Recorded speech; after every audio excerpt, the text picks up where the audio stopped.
Okay, everyone. Today is the third lecture for Chapter 4. So until today, we studied Chapter 4, and the first lecture of Chapter 4, we studied about center, and center. And the second lecture of Chapter 4, we studied variability and shapes. Today I will discuss the empirical rule and percentile, quartile, and box plot. Okay, so we will start with page variability range.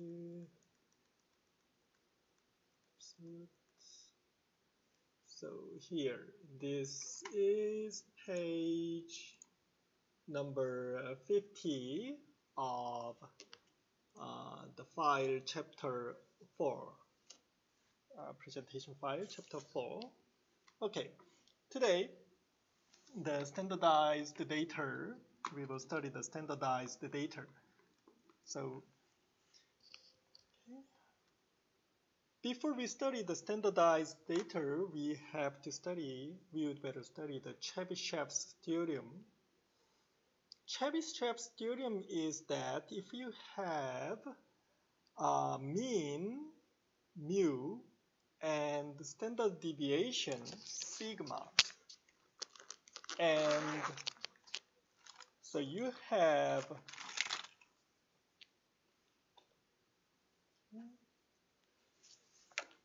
then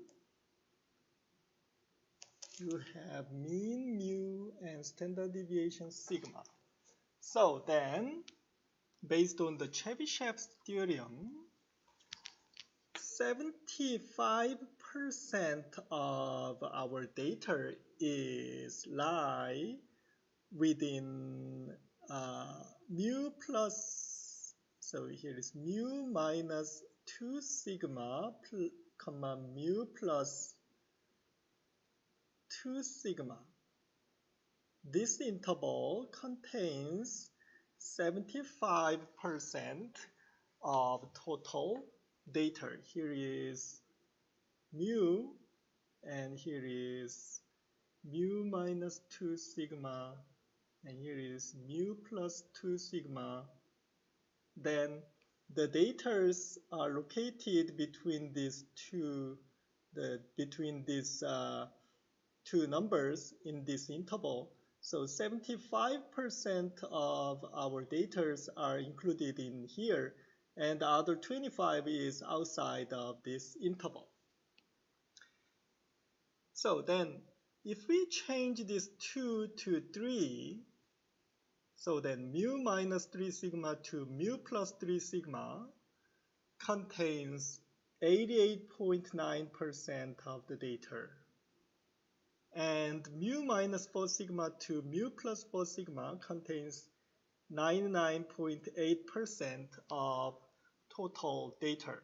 If you have 100 observation, then 93 or 94 observations samples are located in this interval. So mu minus 4 sigma to mu plus 4 sigma. So this rule, Chebyshev's theorem, is true for all the data we have. Okay.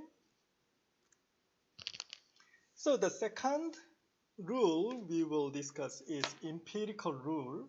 We will use this empirical rule more popular than the Chebyshev's rule. So we will use the empirical rule instead of Chebyshev's rule in this lecture. So to study the empirical rule, we first study the normal distribution or Gaussian distribution. It is one and the same. Normal distribution is Gaussian distribution. Normal distribution is the same meaning as Gaussian.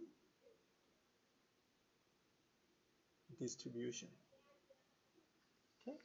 So Gaussian distribution, we will study the Gaussian distribution in chapter 7 or 6. So we will study the Gaussian distribution in next chapter, in the middle of this course. Okay, anyway, so empirical rule is for the Gaussian distribution, and we assume that Gaussian distribution is the standard distribution. It is normal distribution, well-known bell-shaped distribution. If our data follows the Gaussian distribution, if we have the data following Gaussian distribution, then 68.26% of the data are located in mu minus sigma, mu plus sigma.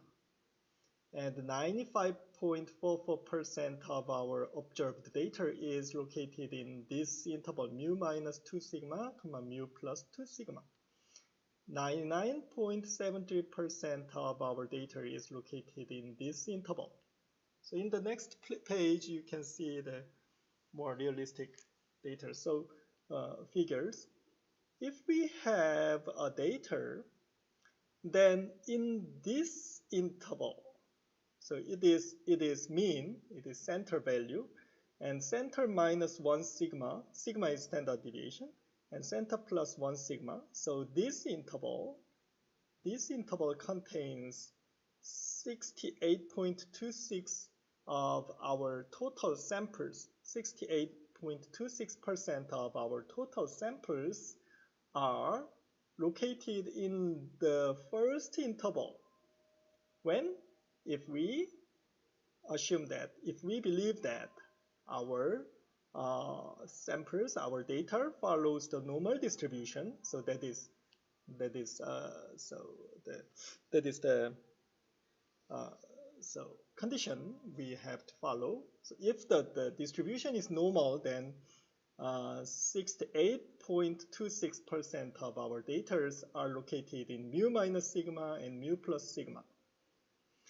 And 95.44% of our data is included in the mu minus 2 sigma, mu plus 2 sigma interval.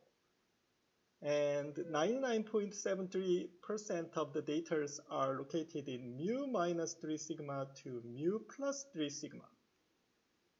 Okay?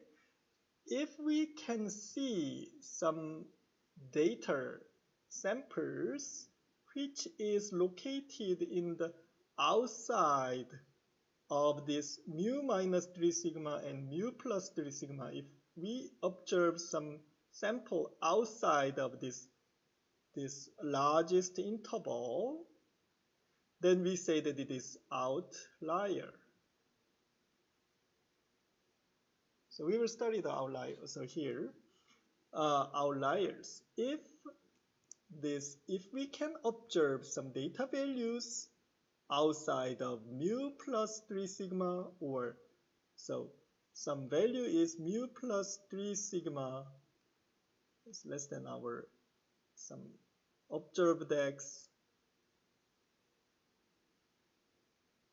then we say that this observed sample is outlier. At the same time, so we have some sample x such that less than mu minus 3 sigma, which is located in here. Here is mu minus 3 sigma. If some observed sample is located in here, then we say that it is also outlier. Okay? They are very extreme events which is rarely observed. Okay? So that's why we say that it is outliers. Okay? Suppose that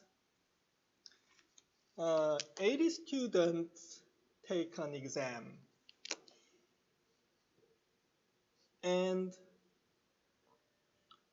so exam scores follows, we assume that exam scores follow the normal distribution. And so let me see the data.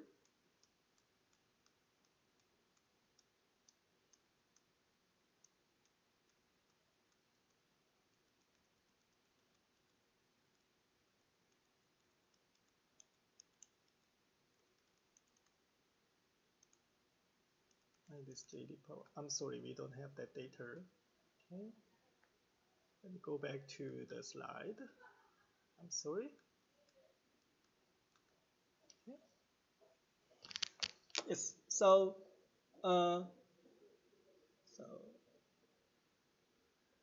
based on the empirical rule, so 95.44% of 80 students are, so this number is approximately 76. These 76 students scores are located in between 2 standard deviation from the mean. So that means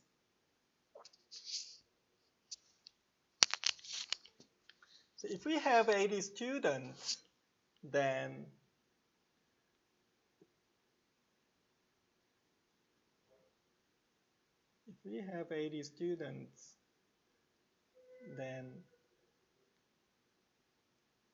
so 95.44% of 80 students is 76. So 76 students scores are located in this interval. So almost around 76 students points are included in 2 sigma interval, mu plus 2 sigma, mu minus 2 sigma to mu plus 2 sigma interval contains 76 students scores. Okay. And we have for another the scores, we have 4 scores, so excluding 76 scores may be located in this area or this area. 2 is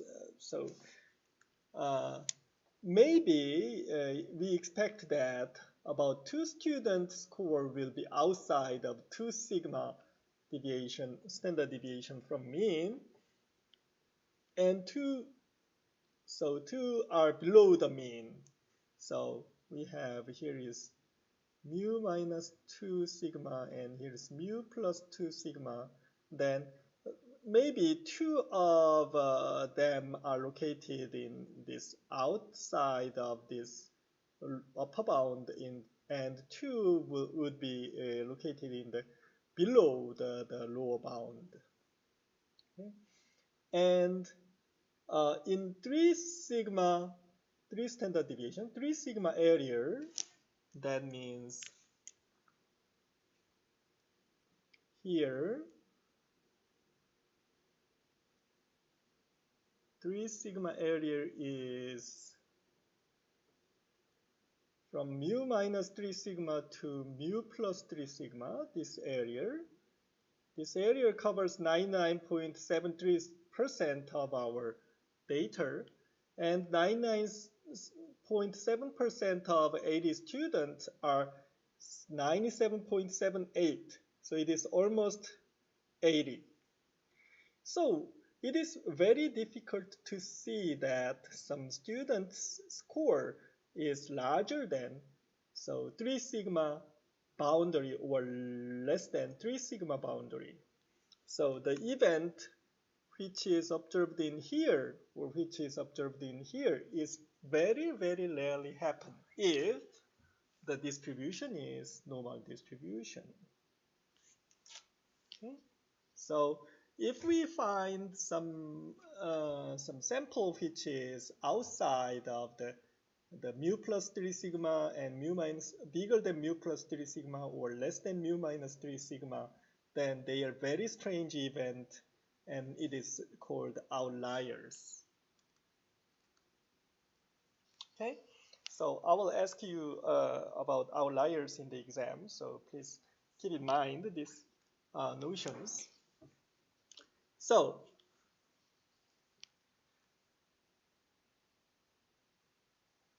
to simplify this data, we usually standardize data. So it is very popular technique to standardize our data. So standardized value is that if you have population mean and population standard deviation, then standardized value is this one. So you observe one data, then subtract it by mu and divide by sigma. So then that is Zi. If you have sample mean and sample standard deviation, then standardized data can be calculated by this equation.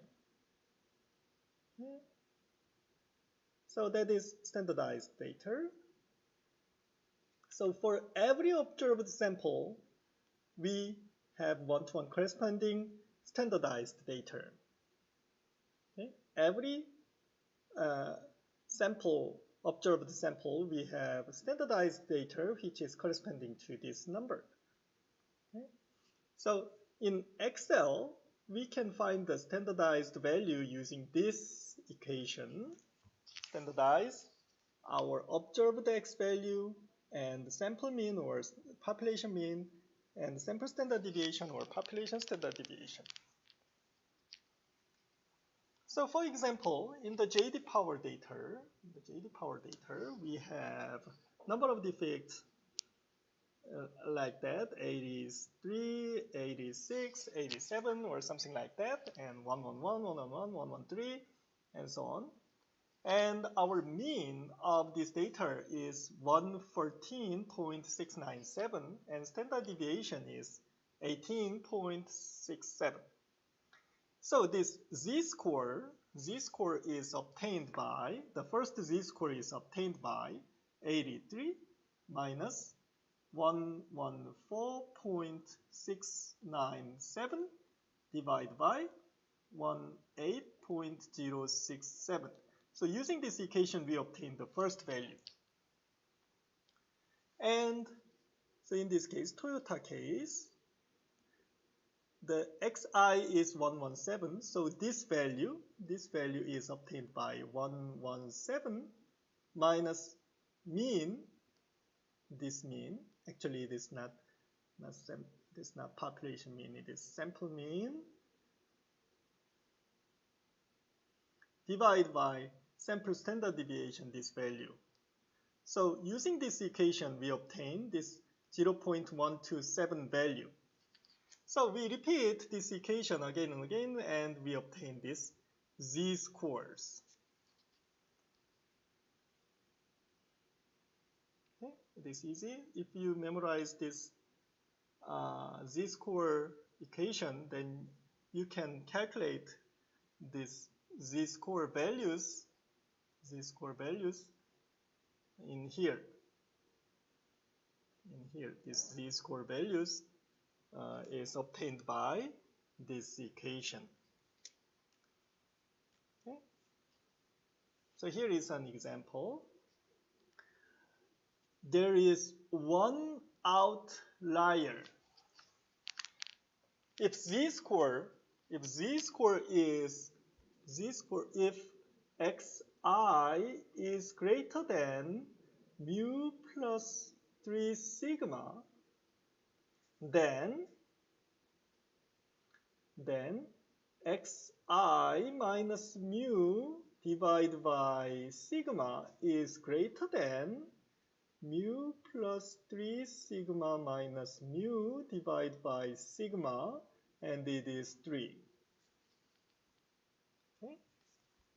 On the other hand, if xi is less than mu minus 3 sigma, then we say that xi minus mu divided by sigma is less than mu minus 3 sigma minus mu divided by sigma, so it is minus 3. So it is standardized data. It is standardized data. So if this zi is greater than 3, then we say that this data is on outlier. And if this zi is less than minus 3, then we say that this data is in outlier. Okay? So in this JD power case,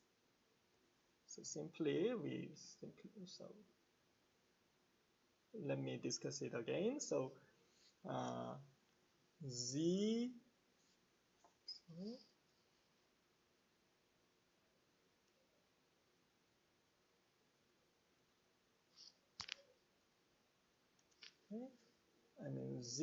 where is my pencil? I'm sorry. Zi is greater than 3 or Zi is less than minus 3. Then we say that, so this Xi is in outlier. In our JD power example, let me see the z-scores. So then it is smallest z-scores and it is sorted. And here is largest z-score, this guy. This guy has z-score slightly larger than 3. So this data is outlier. So this data has one outlier, and this guy is Land Rover. It is very extreme case. It is rarely happens, so this Land Rover is a very extremely bad guy. Okay.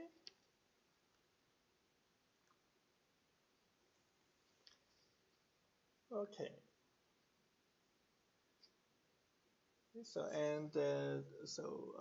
23 of 33 observations are included in the 1 sigma interval, and 32 of 33 observations are included in the 2 sigma interval, and we have one outlier.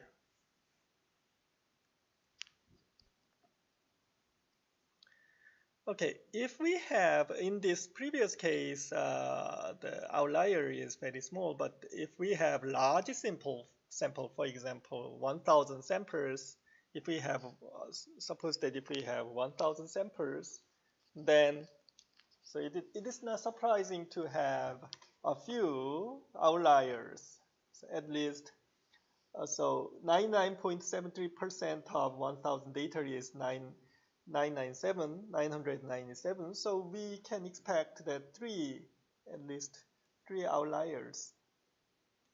But for small samples, it is very difficult to see the outlier.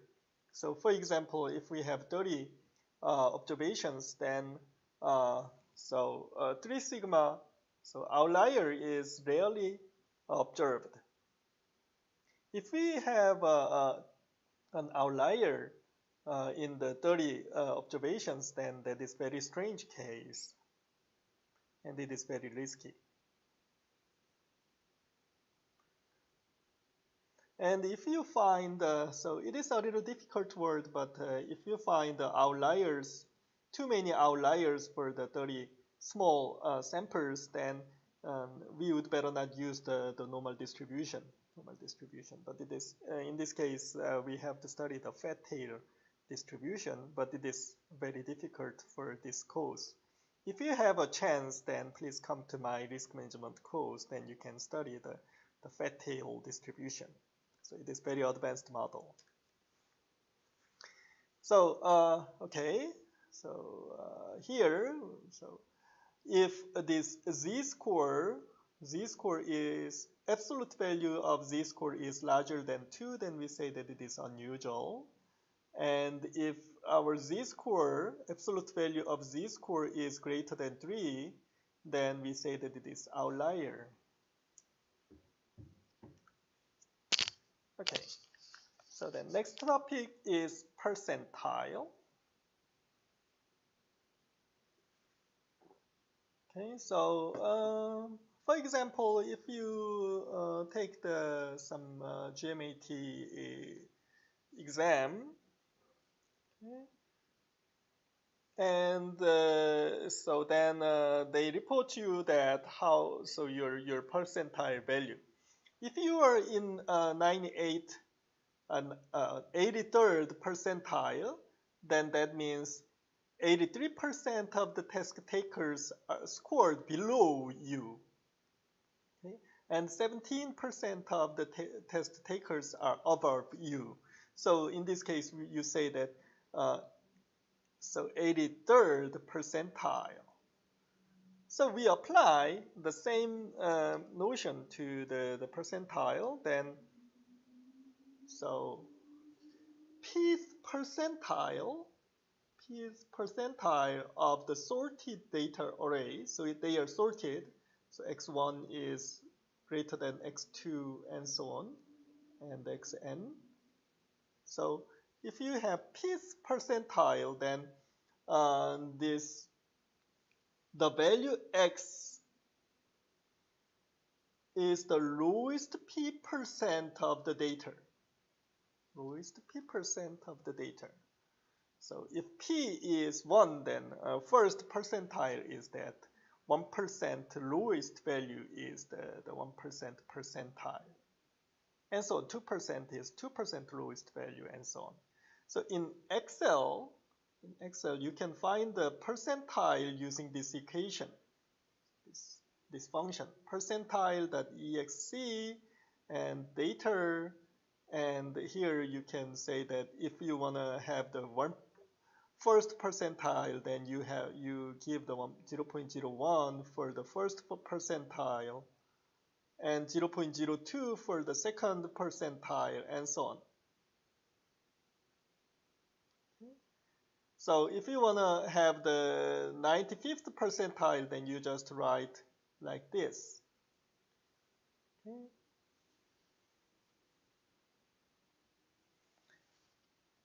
Okay. So suppose that, for example, suppose you want to know that 95th percentile for sample 73 number of 73 items, then 95% of 73 is 69.35. So the 69th and 70th observation, so this 69 value to 70 value is the 95th percentile. Okay. You have to take the interpolation between 96 x69 to x70. So here is a value x69 and here is value x70. So then you take the linear interpolation between these two value, and here is here.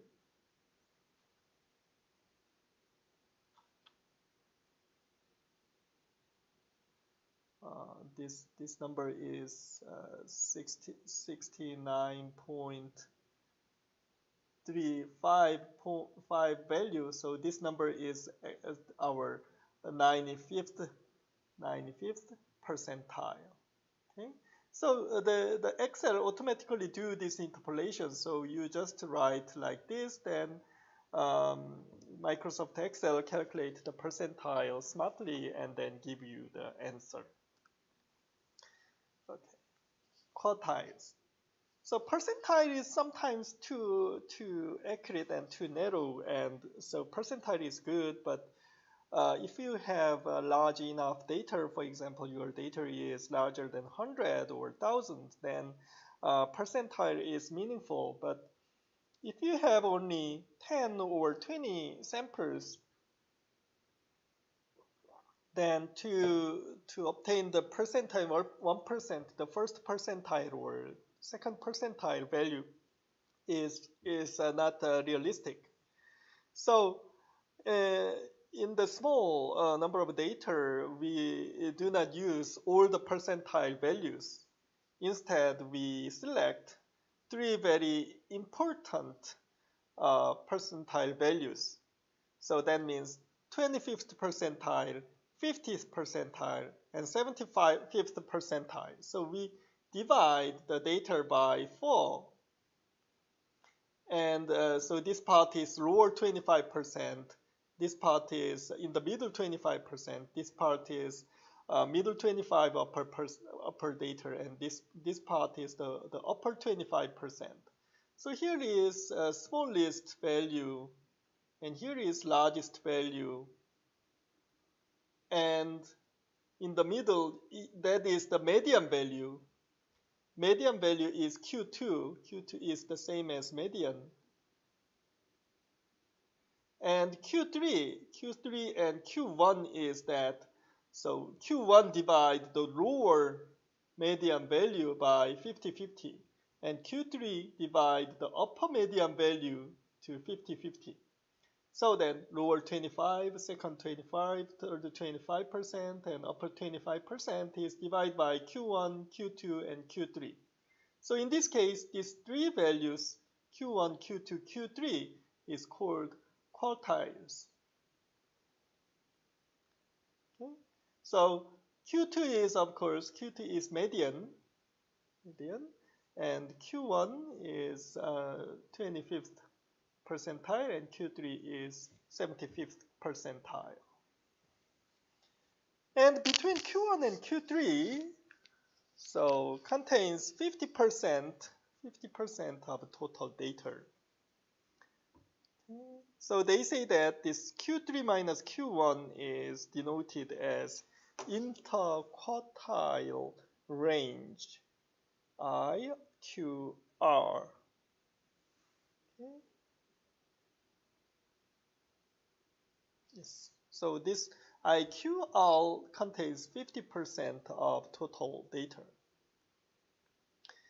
So if you have 6 number of data, so you have 8 number of data. I'm sorry, 8 number of data. Then so median is obtained by the interpolation between these two, as we studied in the median part. After you find median, you can find Q1 and Q3. So they say that this method is called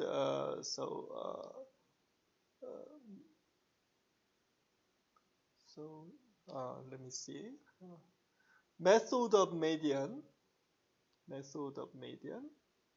So method of median is that sort the observations. So they are sorted data.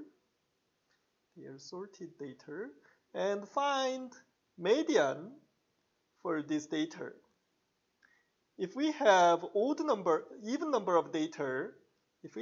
number of data, then Q2 is between these two numbers. So we have to take the interpolation between these two numbers. If we have odd number of data, then median is exactly this number. Okay? As we studied in the median.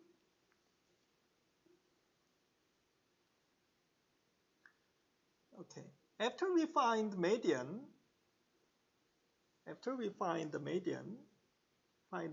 data value, and then we find the median of the data values that lies above Q2, and take the median data values that lies below Q2. So then we obtain the Q1 and Q3. So we have a Q2, then Q1 is the median of below Q2, and Q3 is the median of above Q2. Okay? So in this case, it's the same. So we take the median for the below half 50%, then that is Q1. And here, if we find the median for the above 50%, then that is Q3.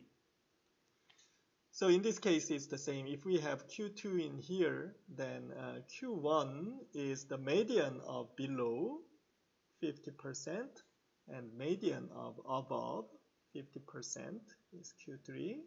So in this case, below Q2 has five samples.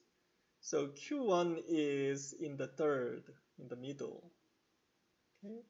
But in this case, below Q2 has only 4 elements. So Q1 is the interpolation between these two numbers. Okay. And Q3 is the same. In this case, we have to take the interpolation between these two numbers. But in this case, we just select this guy. And here is another case. Okay. So for example, if you have 12 data, then the median is, so we divide this 12 data by 6 lower and 6 upper data. So then you have median between 35 to 36. So then in this case, you just take the mean of these two numbers. Then you have Q2 value. And you have 6 data in below and 6 data in above. Then we can divide this 6 data by 3 by 3. 3 by 3. So then we have, that is the maximum value of the lower 3, and 29 is the minimum value of upper 3. Then here is median. We take this equation, then we obtain the Q1. Okay, so 27.0 is Q1. And Q3 is between 39 and 42. And 40.5 is Q3. And let me do not discuss these Excel quartiles and Excel quartiles because it is interesting, but it makes you to be confusing. Okay, so then in this case, if we have only 1, 2, 3, 4, 5, 6, 7, 8 data, so then our the median is between these two numbers, and Q3 is between these two numbers, but we have same 8, so Q3 is 8. In this case, we have this Q1 is 3, and so on and so. That is the examples. Okay.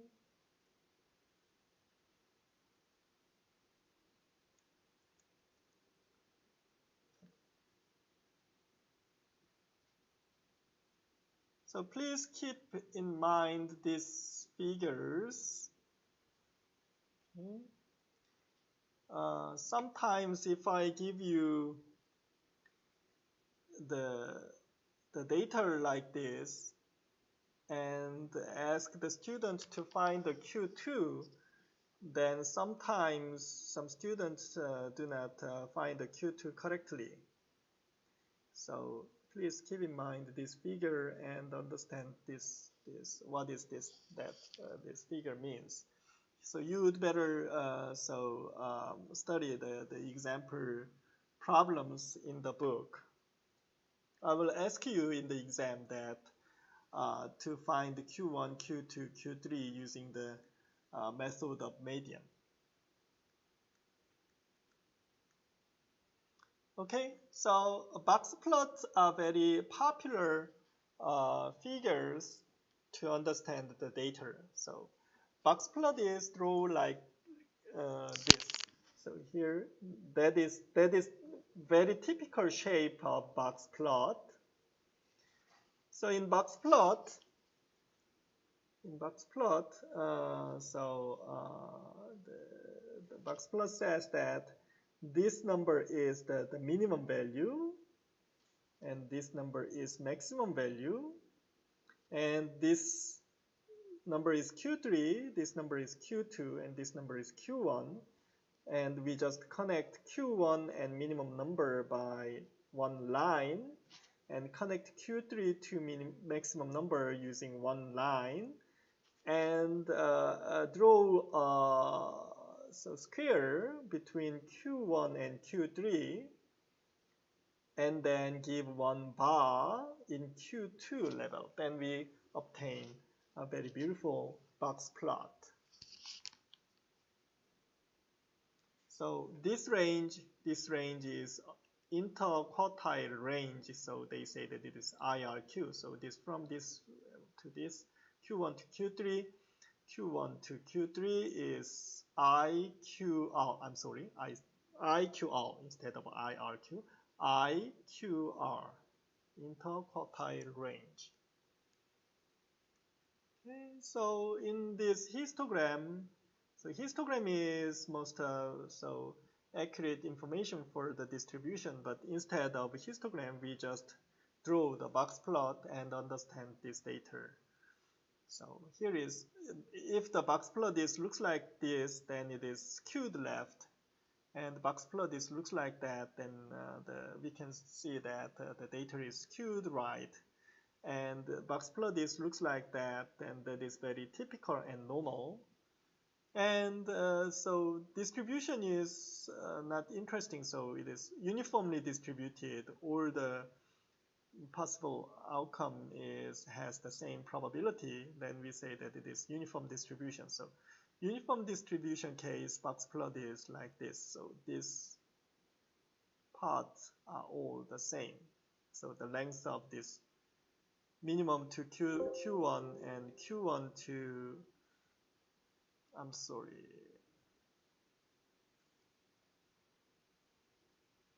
so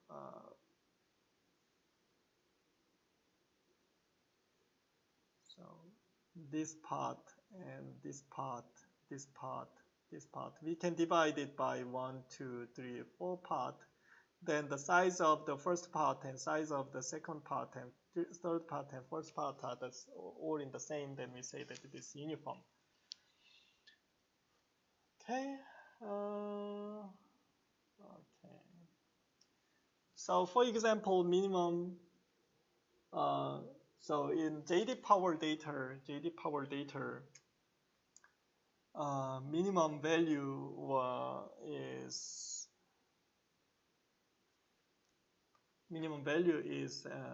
83.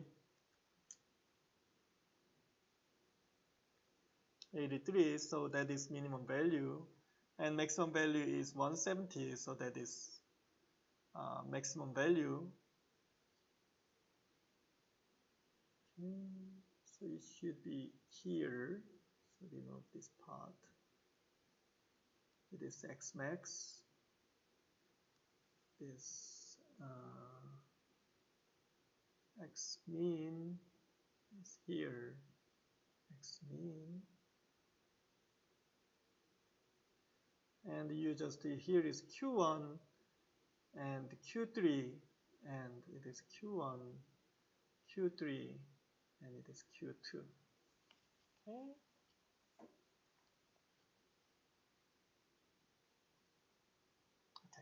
Okay. We can draw the more advanced so box plot, but let me just pass it. So. Okay.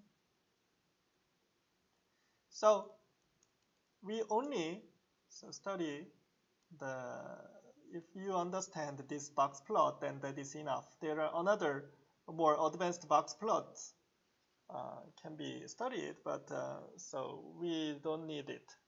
Okay, so for the box plot in this course, this box plot is enough. Okay, so next lecture, I will start with the correlation and covariance. It is very important topic, so I would better stop here and then continue the correlation and covariance in next lecture. Thank you so much, and we will continue the lecture in the next video.